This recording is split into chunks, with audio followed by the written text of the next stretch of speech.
Warhammer 40,000 Conquest is a two-player living card game of gritty interplanetary warfare.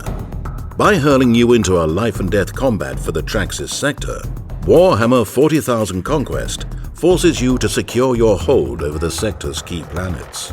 You must balance the concerns of present battles and future conquests as your warlord leads your armies to glorious victory. In each round of Warhammer 40,000 Conquest, you and your opponent alternate spending resources to deploy army units to various planets, allowing you to establish a presence on many planets at once while preparing for current and future battles. Each planet possesses one or more symbols in the upper left-hand corner, identifying that planet's strategic value, whether material, strong point, or technological. The first player to conquer 3 planets that share a common symbol claims dominion of the sector and wins the game.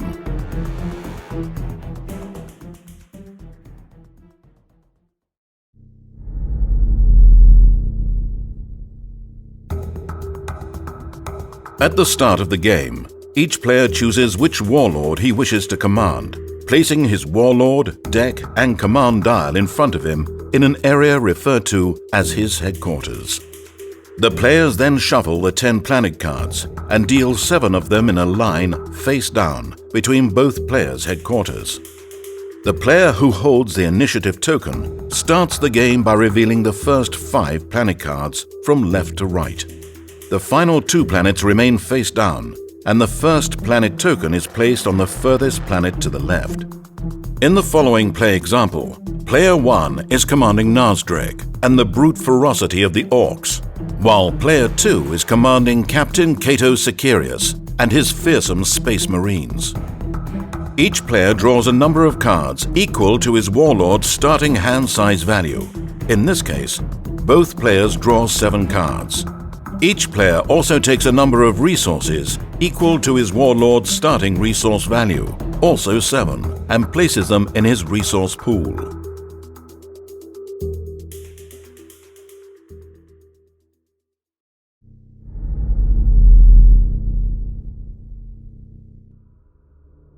Warhammer 40,000 Conquest is played over a number of rounds. Each round consists of 4 phases: the deploy phase, the command phase, the combat phase, and the headquarters phase. In the deploy phase, each player is able to deploy cards from his hand to prepare for the impending conflict. To deploy a card, players must spend a number of resources equal to the card's cost. Deployment turns alternate between the players until both players decide to pass. Since Player 1 has initiative, he decides to deploy a shooter mob to the 4th planet, Osus 4. Any card being deployed must be paid for by paying its resource cost. Player 1 pays 1 resource and places the shooter mob army next to the planet. Deployment turns alternate between the players, and it is now Player 2's turn. He spends 1 resource and deploys a Fortress Monastery. The Fortress Monastery is a support card and is not deployed to a planet, but is instead deployed into Player 2's headquarters. Player 1 now deploys a Sniveling Grot, which has a deployment cost of 0 to the 3rd planet Ferrin. Player 2 then deploys a 10th Company Scout to the 3rd planet Ferrin. Normally this would cost 1 resource. However, the interrupt effect of the Fortress Monastery reads, when you deploy a Space Marines unit, exhaust this support to reduce that unit's cost by 1. Exhausting a card rotates it 90 degrees to show that the card has been used. Player 2 is now able to deploy his 10th Company Scout for free. Player 1 next spends 1 resource and deploys a Goth Boys army to the 1st planet, Balus. Player 2 then pays 6 resources and deploys his Ultramarines Dreadnought to Balus. Player 1 decides to pay 3 resources to deploy his Weird Boy Maniac to Balus. The Weird Boy Maniac has a reaction that reads, after this unit enters play, deal 1 damage to each other unit at this planet. Player 1 decides to trigger this ability, and 1 damage is placed on the Goth Boys, and 1 damage is placed on Player 2's Ultramarines Dreadnought. Player 2 is now forced to pass, as he has no resources to pay for additional deployments. Player 1 decides to deploy a Sniveling Grot, which has a deployment cost of 0 to Balus. Since Player 2 was forced to pass, Player 1 may take another deployment turn, but decides to pass, keeping 2 unspent resources. When both players have passed, the deploy phase is complete and play moves to the command phase.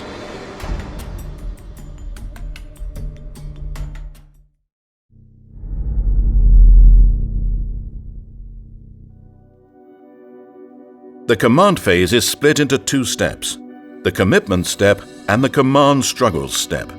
During the commitment step, each player uses his command dial to secretly commit his warlord to one of the available planets. Committing a warlord to a planet can help a player win the command struggle at that planet and also ensures that a battle is fought at that planet this round. Each player selects a number on his command dial that corresponds with one of the face-up planets in play.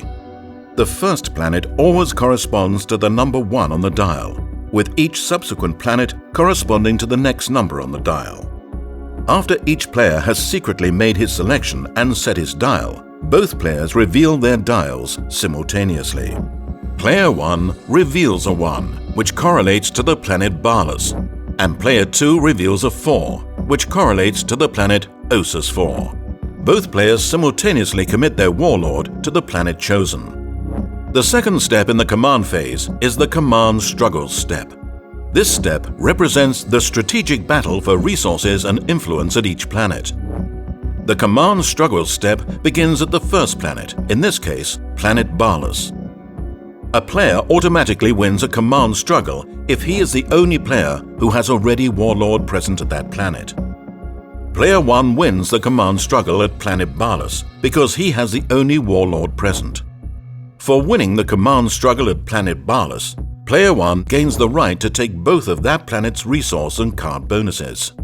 Player 1 draws 2 bonus cards from his deck but does not collect any resources. Play moves to the next planet, Planum. Since there are no ready units at Planum, neither player wins the command struggle there. At the third planet, Ferin, both players have deployed armies, but neither have deployed their warlord. The player with the most command icons on ready units at the planet wins the command struggle. The 10th Company Scout has 1 command icon, while the Sniveling Grot has 0. Player 2 therefore wins the command struggle and collects 2 resources. At the 4th planet, Osus 4, Player 2 wins the command struggle because he has the only ready warlord present. Player 2 therefore collects 2 resources and 0 cards. Play moves to the final planet, Yavan. There are no ready units present, so neither player wins the command struggle there. After the command struggle has been resolved at each planet, the command phase is complete and play moves to the combat phase.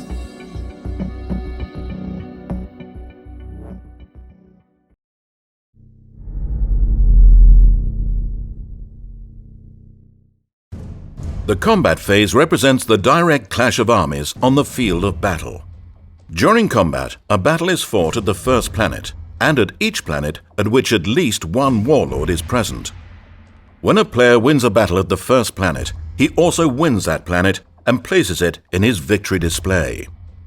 If a player's warlord is the only warlord at the planet at the beginning of the battle, that player automatically has initiative for the battle, irregardless of which player currently holds the initiative token.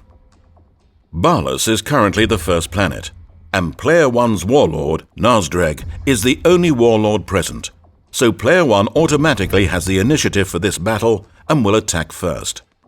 Player 1 declares that he is attacking Player 2's Ultramarines Dreadnought with his Goth Boys, rotating the card 90 degrees to show that it has become exhausted. The Goth Boys have an attack value of 0, but they also have an ability that reads, "This unit gets +3 attack while it is at the first planet," which increases their attack from 0 to 3. Additionally, the Orc Warlord, Nazdreg, has an ability that grants each unit at this planet the Brutal keyword. This grants each unit a +1 attack for each damage that unit has taken. The Goth Boy's attack is increased from 3 to 4. Some cards have shield icons displayed beneath their card type. When a unit is assigned damage, The controlling player may discard one shield card from his hand to prevent an amount of damage equal to the number of shield icons on the card. Player 2 decides to discard his Talisarian Tempest Blade as a shield, which prevents 3 of the 4 incoming damage. Damage tokens equal to the amount of remaining damage are placed on the Ultramarine's Dreadnought. It is now Player 2's turn to attack. He exhausts his Ultramarine's Dreadnought and declares Nazdreg as the target, inflicting 8 damage.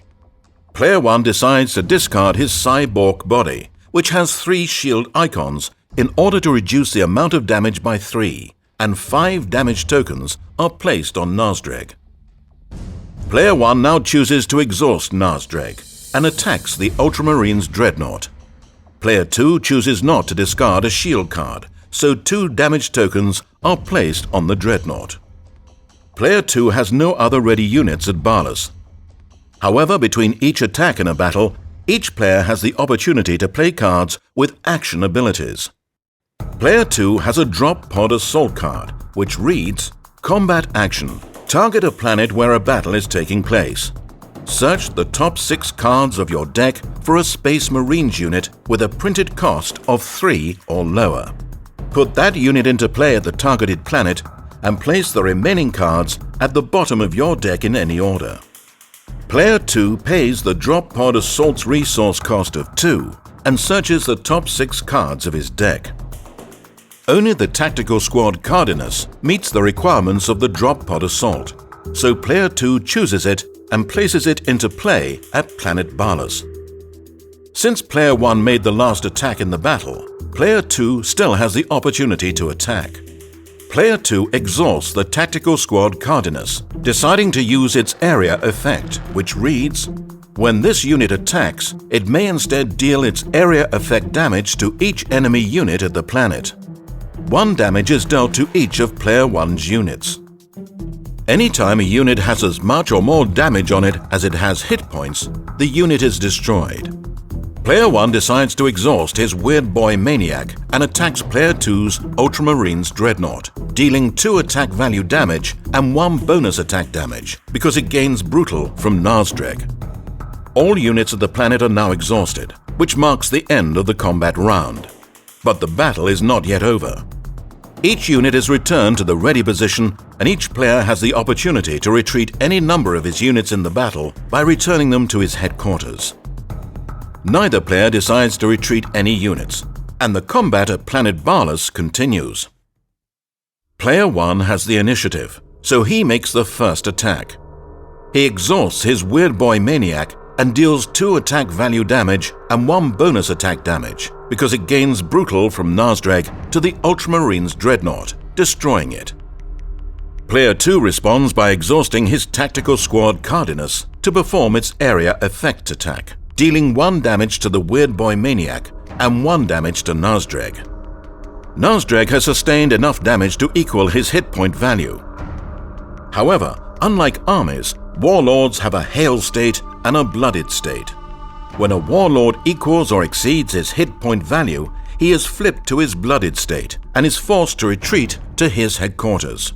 When a warlord is blooded, it loses much of its utility, and if a blooded warlord is defeated, the player loses the game. All the units of Balus are once again exhausted, which marks the end of the combat round. Since there are still units of Balus, all units are refreshed, and the battle continues until all units are destroyed or have retreated to their headquarters. Player 2, knowing that he will be defeated, decides to concede control of Balus and retreats his Tactical Squad Cardinus to his headquarters. Only Player 1 now controls any units of the planet, so he is the winner of the battle. He now has the option to trigger the planet's battle effect, which reads, Discard 1 card at random from your opponent's hand. He decides to trigger the effect, and Player 2 is forced to discard 1 card at random. Since Planet Balus is the first planet, Player 1 claims it for his victory display. If he can claim 2 more planets with the green strongpoint symbol, he will win the game. The first planet token remains in the area vacated by Balus until it is moved during the headquarters phase. The combat phase continues to the next planet, Planum. Since there is not a warlord currently at this planet, no battle takes place, and play continues to the next planet, Ferrin. Both Player 1 and Player 2 have armies stationed at Ferrin. However, since there is not a warlord present, a battle does not take place, and play continues to the next planet, Ossus 4. Player 2 has deployed his warlord to Ossus 4. This triggers a battle. Since Player 2 has the only warlord present, he gains initiative and attacks first. Player 2 exhausts Captain Cato Sicarius, dealing 2 damage to Player 1's shooter mob, destroying it. Captain Sicarius also has a special reaction which reads, after an enemy unit at this planet is destroyed, gain 1 resource. Player 2 has the only remaining unit at planet Ossus 4, so he wins the battle and decides to trigger the planet's battle effect which reads, take 1 resource from your opponent. When a player wins a battle at a planet where his warlord was present, his warlord returns to his headquarters, maintaining the state he was in at the end of battle. Because Ossus 4 is not the first planet, it is not claimed as a victory, and play moves to the next planet, Yavin. Neither player has a unit at Yavin, so play proceeds to the headquarters phase.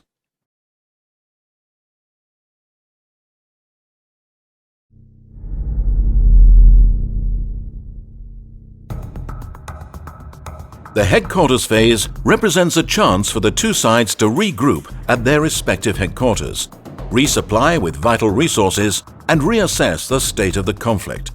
During the headquarters phase, the first planet token is placed on the next planet in line.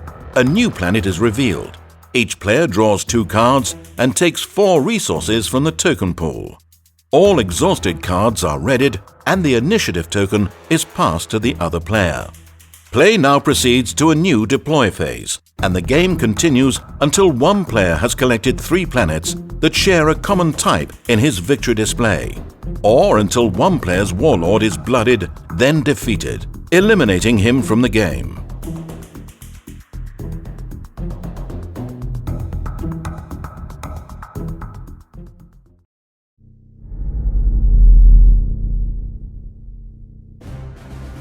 In addition to exciting out-of-the-box play with the pre-constructed starter decks, Warhammer 40,000 Conquest is also a living card game that allows players to construct a deck that opens up new layers of possibility and function. Players begin constructing a deck by first selecting a warlord and his 8 signature cards. The 8 cards from the chosen warlord's signature squad can be identified by the card's unique signature squad number, which matches the number of its warlord. After selecting a warlord and his signature squad, players may add up to 3 of any non-signature support, event, attachment, or army unit cards that belong to his warlord's faction and that are neutral to his deck.